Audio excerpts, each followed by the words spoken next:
During this hold, the launch team was briefed on the way in which a halt can be called, and we're at T-minus 9 minutes and counting.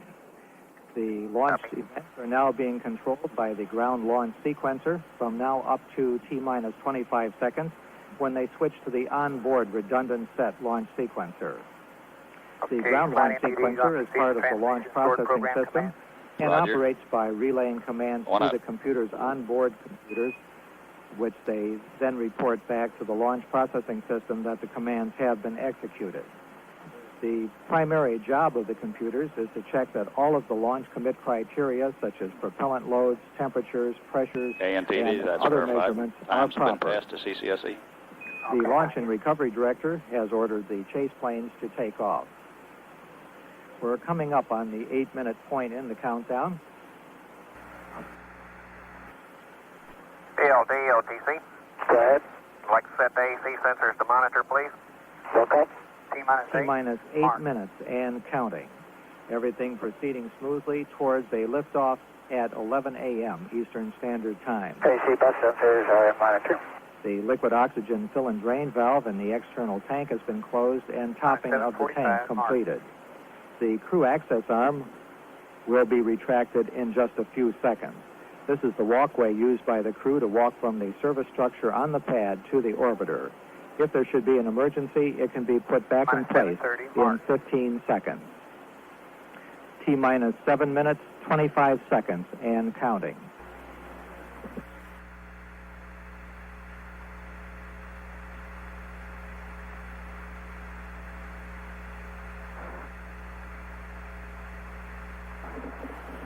T-minus 7 minutes, 10 seconds, and counting. Coming up on just a few seconds away from crew access arm. Roger. The crew has been advised to lower their helmet visors, and the crew access arm is retracting. T-minus 6 minutes, 50 seconds, and counting. The crew has verified that their seats are in launch position.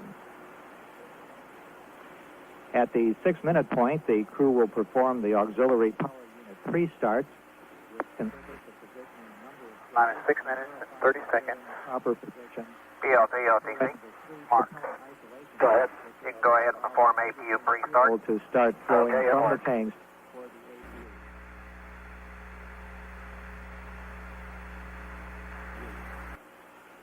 Minus 6 minutes and 15 seconds. Mark. The pilot, Gordon Fullerton, has been asked to perform the APU pre-start. T-minus 6 minutes. T-minus 6 minutes and counting. Pre-start of the APUs is complete. Flight, OTC. Roger, go ahead. T-minus Transmit recorder commands, please. Roger, upgoing. Mark it. PLD, OTC. OTC and PLT has APU pre-start complete. I have 3 gray talkbacks. Copy. Panel C3, DFI recorder talkback. All T-minus 3 5 should be gray. minutes, 30 seconds, and counting. Okay, and they're all 3 The gray. development flight instrumentation recorders are on. The DFI provides measurements of temperatures, pressures, and physical stresses on the orbiter, and the recorders store this information for playback after landing. Commands after 5 minutes here, please. T-minus 5 minutes, 12 seconds, and counting.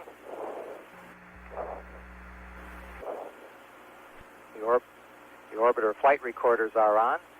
OTC, CGSS, I'll verify OA T-minus 5 minutes, and Go for counting. APU start. We have a PLD, go for perform APU start. Roger, go for start. And 5, you can proceed to payload pre-launch commands, please. In work. The APUs CDR, provide hydraulic configure power to move procedure, the aero surfaces and main engine CDR, for welcome. steering. T-minus 4 minutes, 42 seconds, and counting. The firing circuits for the solid rocket boosters ignition and range safety Payload destruct commands devices have been armed.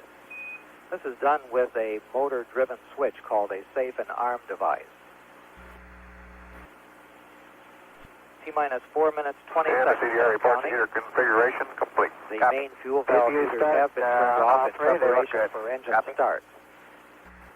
The main engines of the orbiter will actually be started at T-minus 6.8 seconds, and it takes 3 Okay, we're seconds coming for up them to on reach T-minus 4 90% thrust, at which time the solid motor ignition starts, culminating with ignition and liftoff at T0. T-minus 3 minutes, 55 seconds. And the crew clock is right on. Thank you, MTD. The final helium purge of the orbiter's main engine has started to ensure that there's no surplus hydrogen or oxygen in the area at the time of ignition. T-minus 3 minutes, 40 seconds and counting. The elevon, speed brake, and rudder are being moved through a pre-programmed pattern to ensure that they are ready to be used during the flight. T-minus 3 minutes, 28 seconds and counting. The shuttle is now on internal power. However, the fuel cells are still receiving their fuels from the ground support equipment for about another minute. Minus 3:15, mark. T-minus 3 minutes, 12 seconds and counting. The profile checks of the aero surfaces are now complete, and the engine gimbal or movement check of the main engines on the orbiter is underway to ensure that they are ready for flight control. T-minus 3 minutes and counting. T-minus 2 minutes, 55 seconds. The liquid oxygen valve for filling the external tank is closed and pressurization has begun. After the tank is pressurized, the hold capability is limited to 3 minutes and 36 seconds. T-minus 2 minutes, 40 seconds and counting. Go ahead. Okay, clear. Caution of warning memory, please. Gaseous oxygen vent arm is being retracted. Minus 2:30, mark. T-minus 2 minutes, 30 seconds and counting. The fuel cell's ground supply of oxygen and hydrogen has been terminated, and the vehicle is now using its onboard supply. Minus 2 minutes and 15 seconds. T-minus 2 minutes, 15 seconds. Mark. The main engines have been moved to start position. The astronauts have cleared the caution and warning memories in their onboard computers and verified there are no unexpected errors. PLT, configure for liftoff. T-minus 2 minutes and counting. The astronauts are configuring the APUs for auxiliary power units for liftoff. The liquid hydrogen vent valve has been closed and flight pressurization underway. T-minus 1 minute, 45 seconds and counting. The computers are automatically verifying the readiness of the main engines at the T-minus 1 minute point. Minus T-minus 1:30. 1 minute, 30 seconds and counting.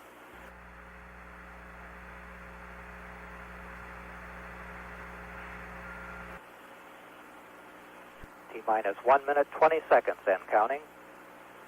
Minus 1:15. T-minus Mark. 1 minute, 15 seconds. The liquid hydrogen tank is at flight pressure. Coming up on the 1 minute point in our countdown.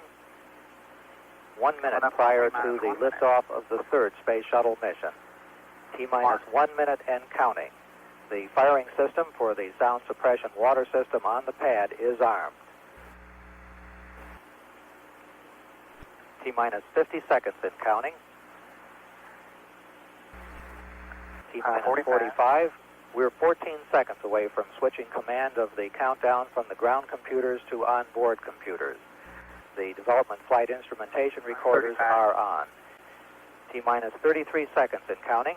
The GOX vent arm is fully retracted, and we're switching control of the countdown to the onboard computers. T-minus 25 seconds. The sequencer on the orbiter is now controlling the final seconds. T-minus 20 seconds. T-minus 15. 14, 13, 12, 10.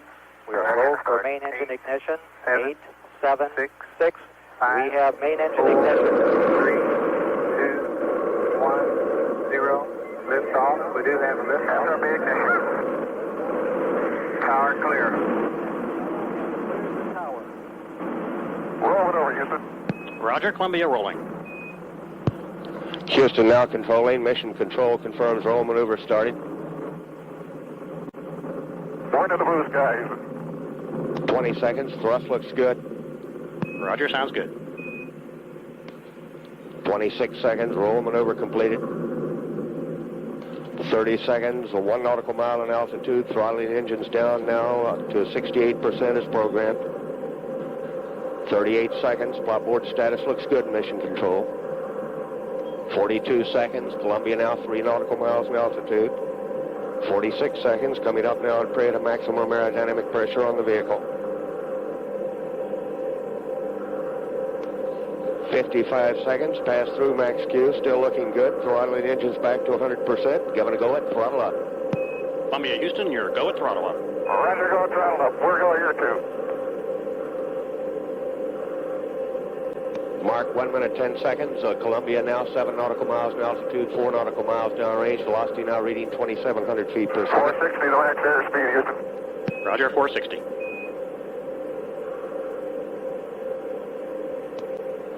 Mark 1 minute 25 seconds. Columbia now 11 nautical miles in altitude, 8 nautical miles Okay, downrange. we got a free on loop light, Houston. Roger, we're looking. That was Jack Louthmer reporting a free on loop light. 1 minute 40 seconds. Coming up on negative seats where altitude is too high for ejection seat use. Columbia, Houston, negative seats. Negative seats. Mark 1 minute 55 seconds. Columbia now 21 nautical miles in altitude, 19 nautical miles downrange. DC 50, Houston. 2 minutes 2 seconds. DC Standing 50. by for solid rocket booster separation confirmation.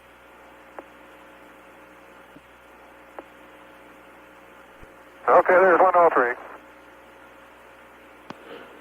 2 minutes 15 seconds. Confirm solid rocket booster separation. Roger, Columbia, we confirm guidance converged. 2 minutes 23 seconds. Onboard guidance is converging as programmed. Columbia is now steering for a precise window in space for main engine cutoff. 2 minutes 30 seconds. Standing by for 2-engine TAL capability. Bingo converge at 835, Houston. Roger. Columbia, Houston, you have 2-engine TAL capability. Roger, 2-engine tail. 2 minutes 45 seconds. I'd call up by Capcom. Terry Hart says that Columbia now has a 2-engine auto landing capability at Roto Naval Air Station, Spain. Columbia now 42 nautical miles in altitude, 58 nautical miles downrange. Okay, Houston, looks like the water bomber is working real good. Roger, copy. Boy, the first part of this ride is a real barn burner. 3 minutes 10 seconds. Columbia's 3 main engines. And we got some flakes going by the window. We got some just right after liftoff. Roger, we copy, Jack. Yeah, it looks like a blizzard out there. Lots of white little flakes. Roger. 3 minutes 30 seconds. Columbia now 51 nautical miles in altitude. Return status check and mission control by Flight Director Tom Holloway. 3 minutes 40 seconds. Lousman and Fullerton giving a go to continue.